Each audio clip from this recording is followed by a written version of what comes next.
Students, welcome to Sunil's tutorial. I'm Sunil Midwani and today we will be doing this chapter called as electrochemistry. Let's see electrode potential and cell potential. Electrode potential and cell potential.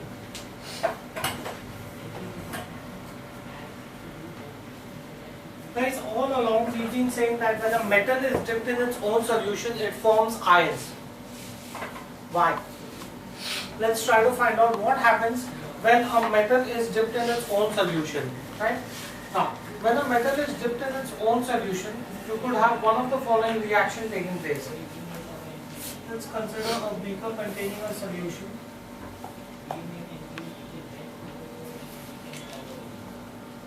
Metal dipped in its own solution. Either the metal acquires negative charge and the solution acquires positive charge,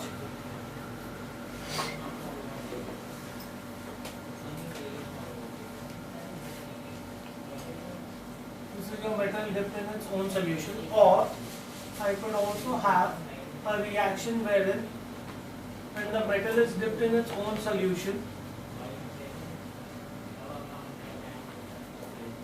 metal dipped in its own solution where the metal acquires positive charge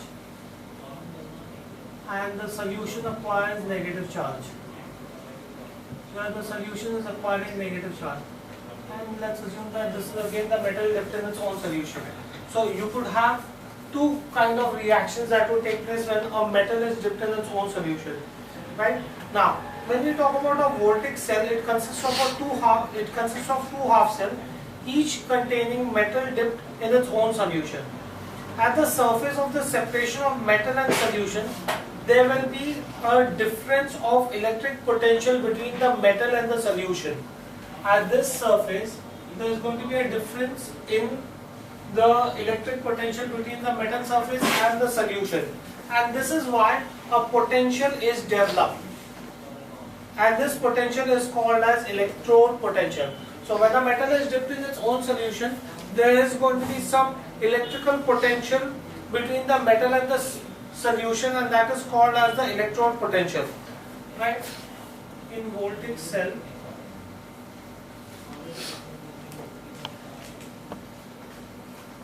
a voltaic cell consists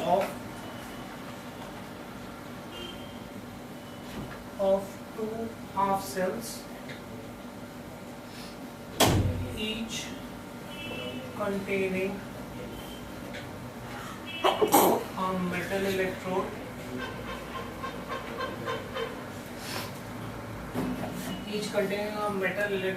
dipped in its solution. Right? So that is what is a voltaic cell. Now at the surface of the separation, at the surface of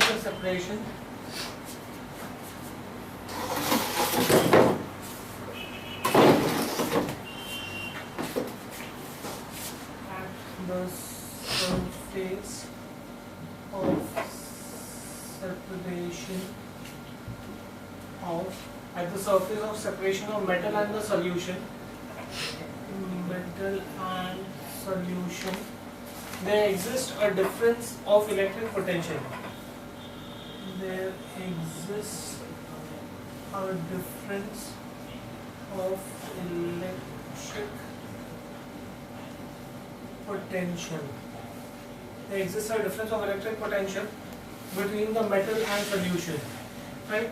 This potential difference is called as electrode potential. This potential difference is called electrode potential. Fine. So at the surface of separation of metal and solution, there will always be a difference of electric potential, and this difference is called as electrode potential. Now, thus electrode potential is nothing but the difference in the electric potential between the metal electrode and the solution around it under equilibrium conditions. Why is this developed? Because there is a difference between the number of ions here and on the metals. right? Plus electrode potential. Electrode potential is the difference of electric potential.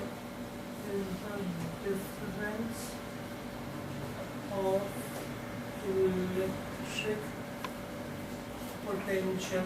Is the difference of electric potential between metal electrodes. Between metal electrodes and solution around it. Around it under equilibrium conditions. Question: why should there be a difference? Why should there be a difference between the metal, between the metal and the solution around it? Right? Now, let's try to see the origin of electrode potential. Origin of electrode potential. So now we know what is electrode potential. It is the difference between the potential of the metal and the solution around it under equilibrium condition. Now let's try to see how is this formed. Now when a metal plate is dipped in a salt solution, here you have the metal plate that is dipped in salt solution. This is your metal plate. Let's see the diagram, guys.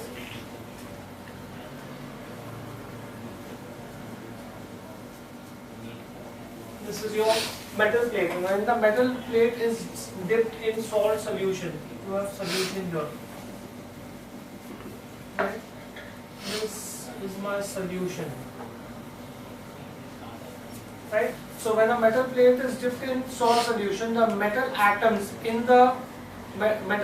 go into the solution as cations, leaving electrons on the metal plate, and this is called as de-electronation. In the first case, when the metal is dipped in its solution, you would have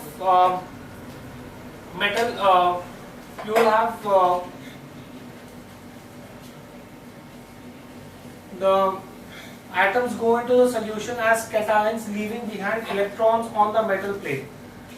You would, from here, due to the difference between the pressure of the metal and the solution, you will have cations depending upon what is the pressure.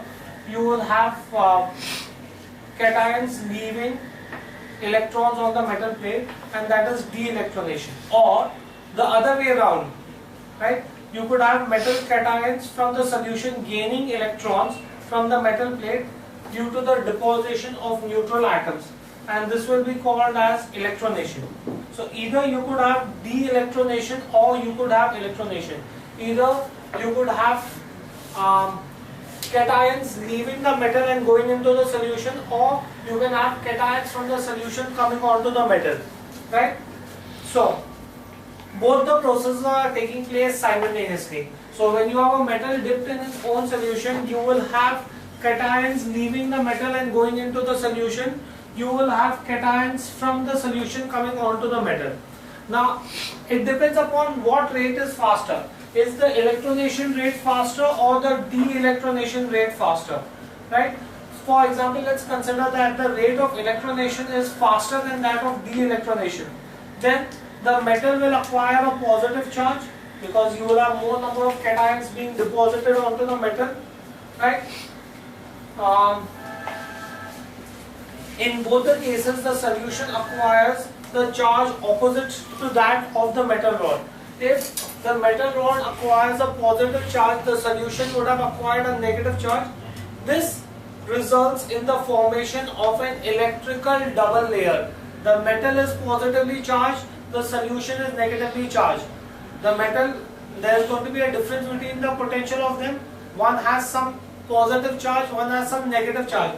So the difference in that potential gives rise to electrode potential. That is the reason why a potential is developed when a metal is dipped in its own solution. Fine, do we get this thing here? Let's write this down. When a metal plate is dipped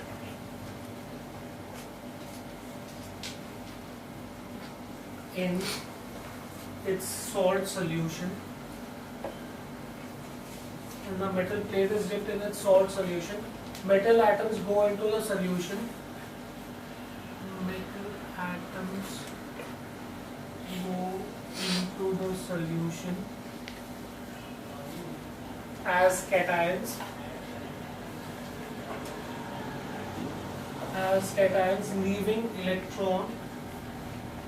Leaving electrons on the metal plate.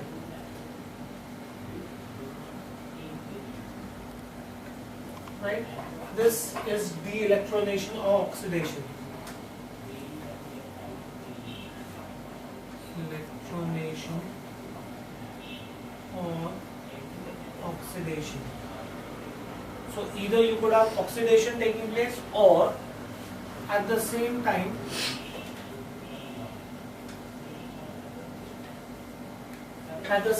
metal cations from the solution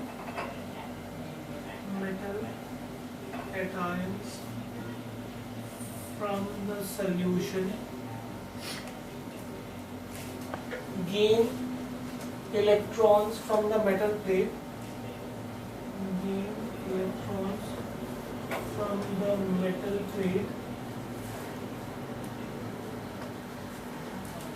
and get deposited as neutral atoms.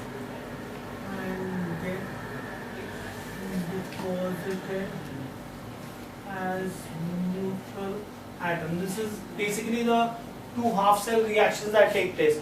One, the ion is formed, the other is the deposition. Right? Get deposited as neutral atoms. This is electronation.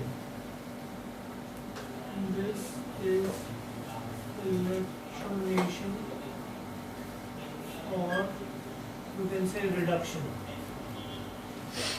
So you have simultaneous oxidation and reduction reaction taking place. Now, it depends upon which rate is faster. When the rate of de-electronation is faster than that of electronation. When the rate of de-electronation is faster than that of electronation, and the rate of de-electronation is faster than that of electronation, metal electrode acquires a negative charge.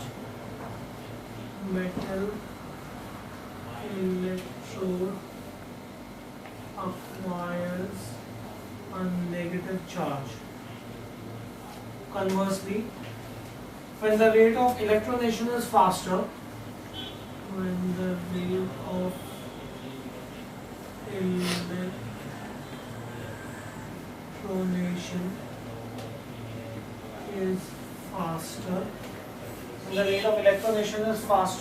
than that of de-electronation,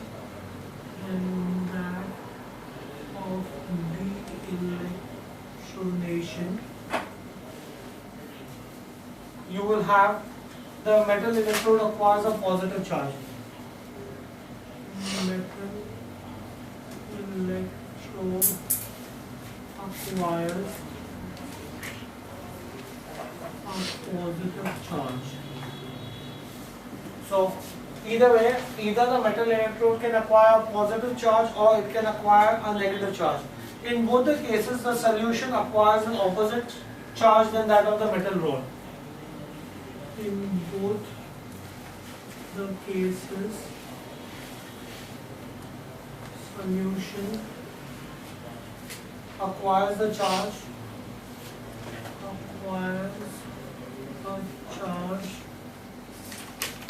opposite to that of the metal rod. Opposite to that of the metal rod.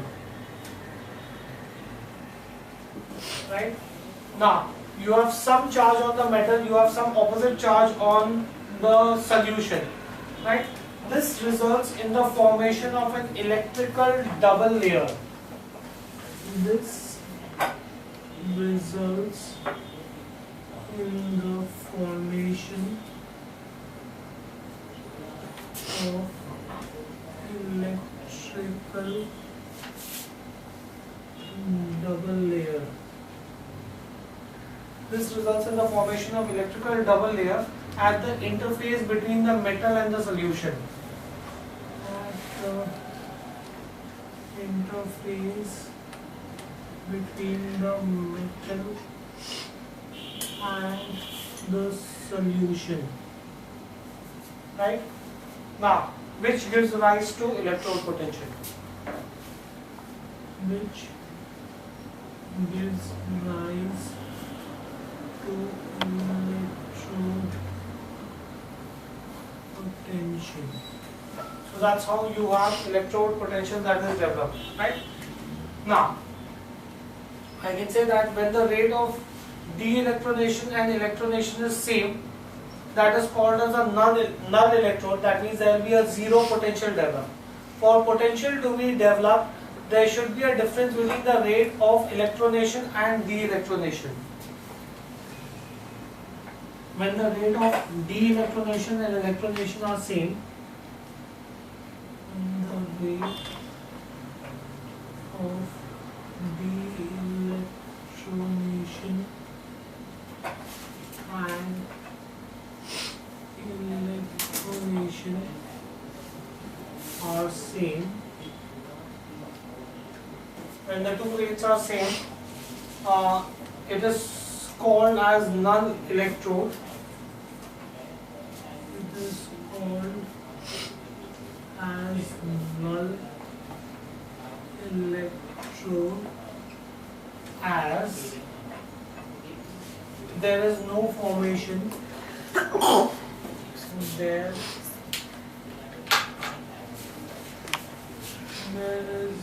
no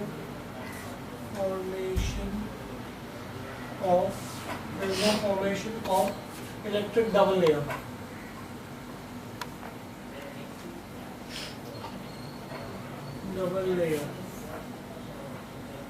That means there will be a zero potential difference. So this is called as electrode potential. Once you have electrode potential, let us understand what is cell potential.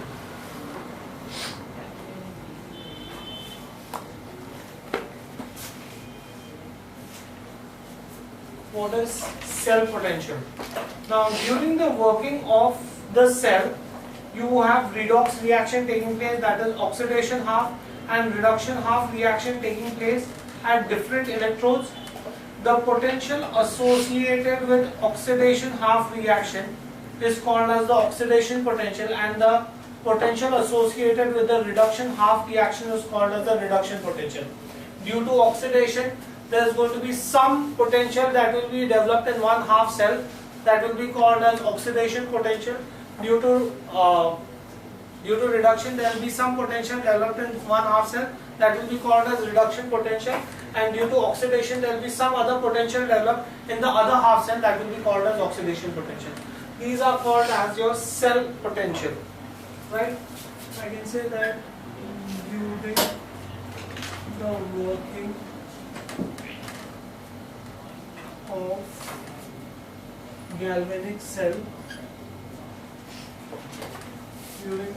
of galvanic cell, redox reactions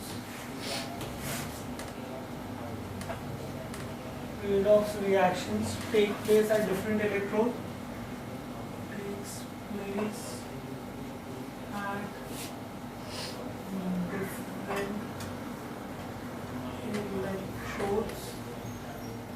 Right? The potential associated with oxidation half reaction, the potential associated with oxidation half reaction is called oxidation potential.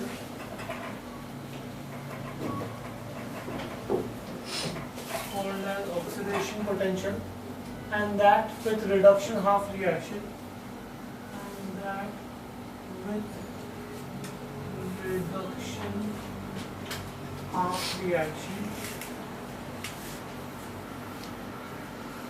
is reduction potential.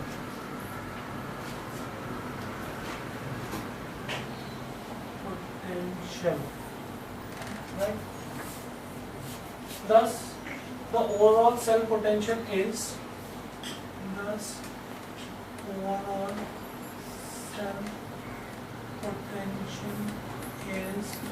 algebraic sum of two half potential.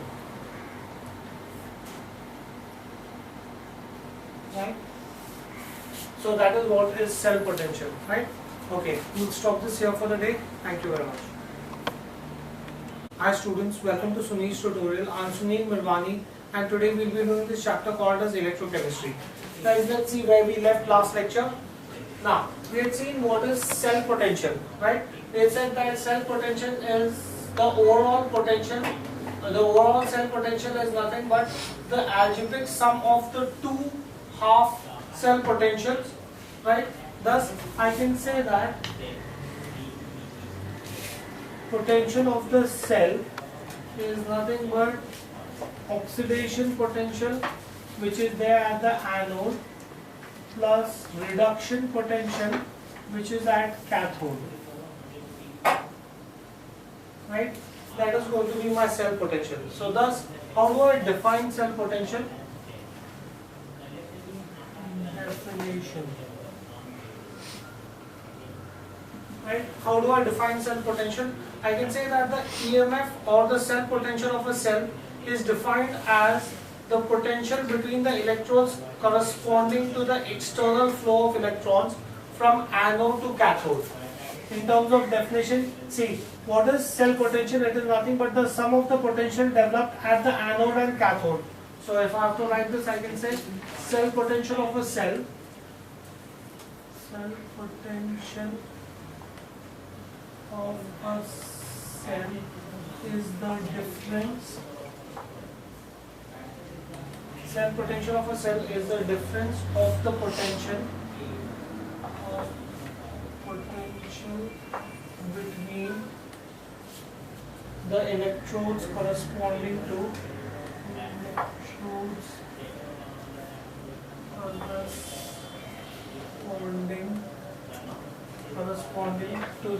to an external flow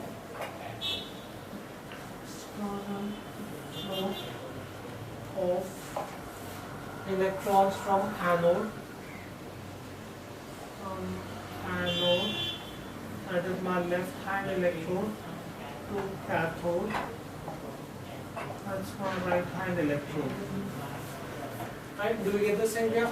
So that is what is cell potential. It is nothing but the algebraic sum of the potential developed at each half cell. Right? Then, what do I understand by standard potential?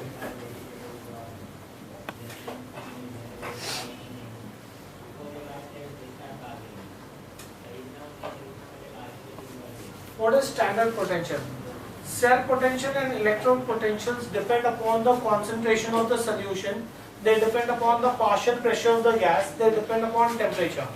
Hence, cell potential is measured under standard conditions, and that potential which is obtained under those standard conditions is called as the standard potential. Right? I can say that cell potential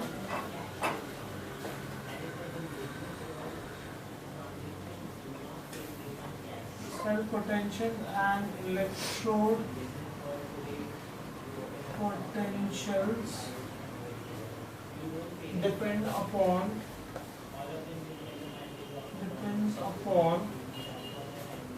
the concentration of the solution, the partial pressure of gases,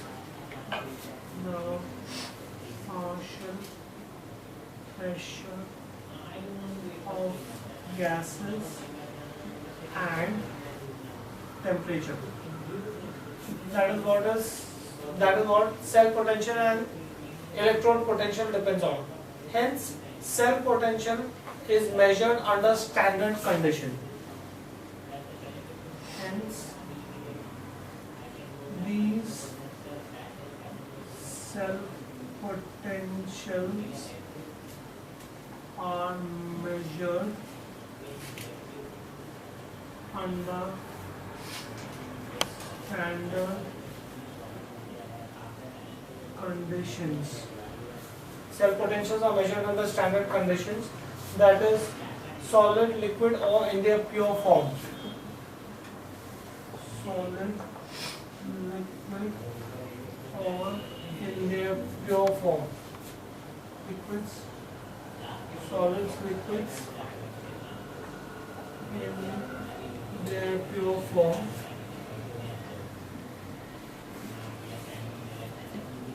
One molar concentration of the solution and temperature 25 degrees Celsius or 298 Kelvin, right, is called as standard potential.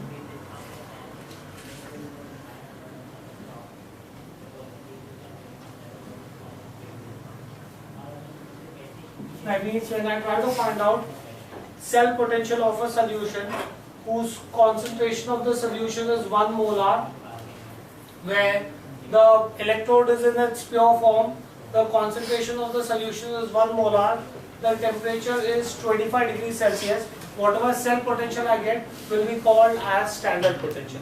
So when the cell potential is measured under standard conditions, the potential that we get is called as standard potential. Now, since there are two half cells, there will be two different standard potentials, right? So I can therefore say that standard oxidation potential. Oxidation potential. Now, standard oxidation potential is represented as E oxy degree. That is my standard oxidation potential. So what is standard oxidation potential? It is the potential for oxidation half reaction at the electrode when all the substances involved are in their standard state. That means I have 1 molar solution and the temperature is 298 Kelvin, right? The potential for oxidation half reaction or oxidation half reaction, the potential for oxidation half reaction at the electrode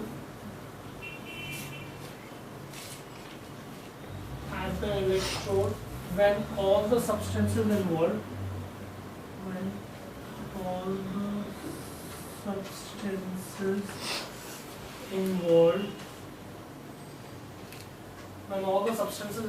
are in their standard state.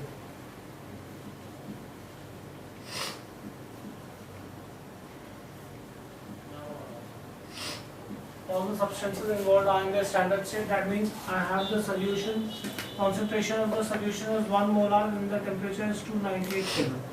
That will be, if I test this for the oxidation potential, the potential that I get is called as standard oxidation potential. Similarly, I can also have standard reduction potential.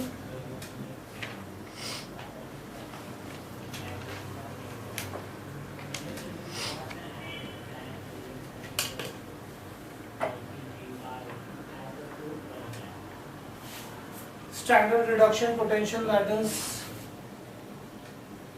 EO reduction, right? Same thing, instead of oxidation potential, oxidation half reaction, if I take reduction half reaction, then what I will get will be called as standard reduction potential. So it is the potential for reduction half reaction, the potential for reduction half reaction at the electrode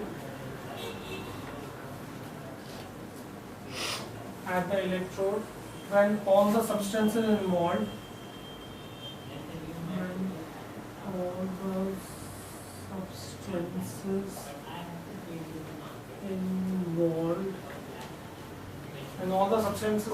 are in their standard state.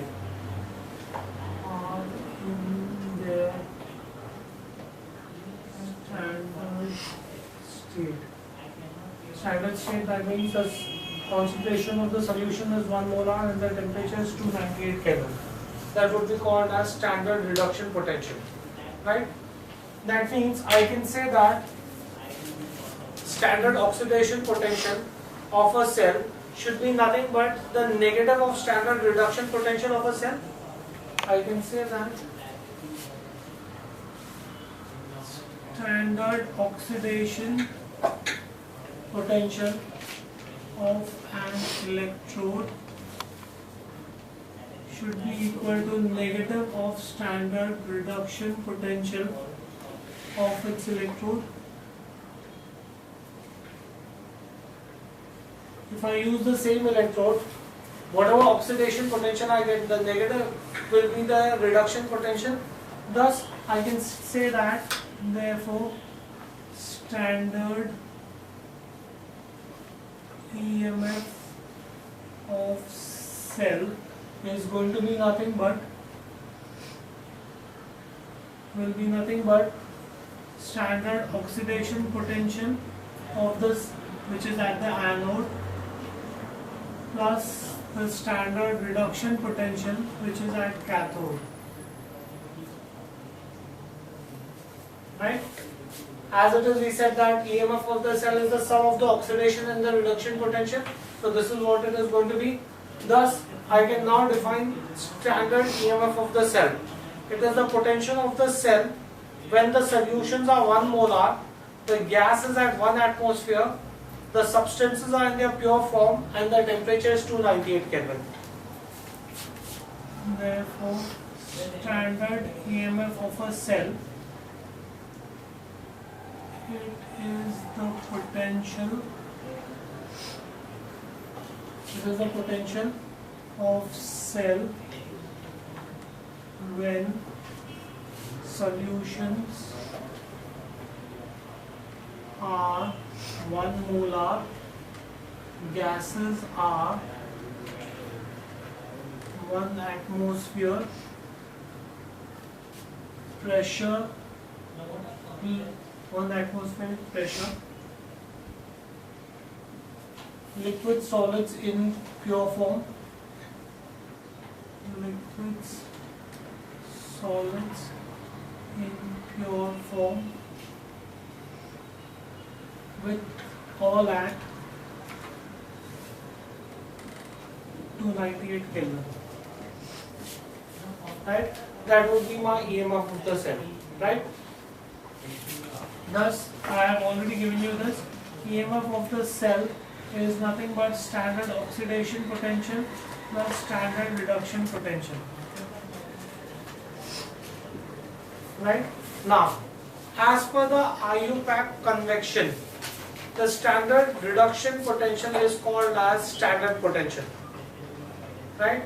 Thus, the standard EMF of the cell is now, as per the IUPAC convection, is defined as the difference between the right hand electrode, standard right hand electrode, and standard left hand electrode.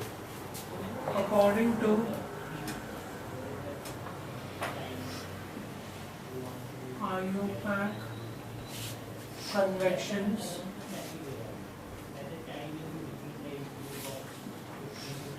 standard reduction potential is simply called standard potential.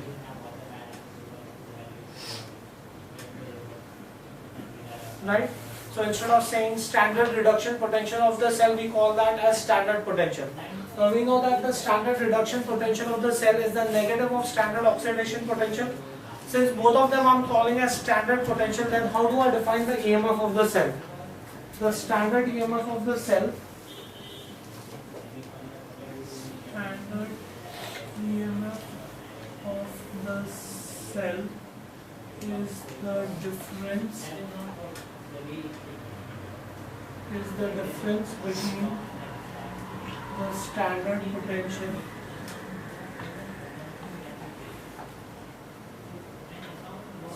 potential of cathode and standard potential of anode. Cathode and standard potential of anode.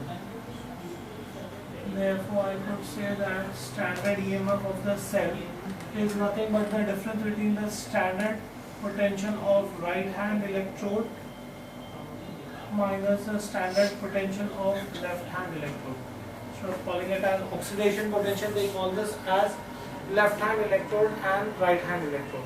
Fine. Now, let's stop this here for the day. We'll continue with this in the next lecture. Thank you very much.